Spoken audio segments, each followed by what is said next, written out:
Peyğəmbər buyurur, ən bədbəxt insan o insandır ki, cəmaət onun dilindən qorxub ona hörmət edir.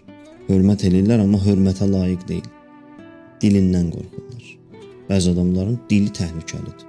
Ona hörmət olunmur, o hörmətə layiq adam deyil. Amma qorxursan, abrundan qorxursan, hörmət edirsən. Hamının fikri budur ki, bundan işin olmaz.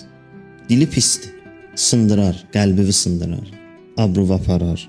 Vəhfəz lisanəkə tuaz, dilivi qoru, izzətli olacaqsan. Doğrudan da dilə nəzarət eləyəndə insan izzətli olur. Danışığını bilir, yerini bilir, harda danışarlar, harda susarlar, harda zarafat eləyərlər.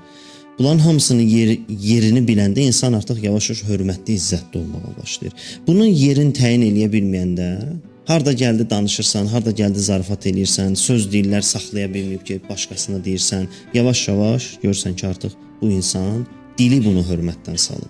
Hörmətsiz adamdır dilinə görə.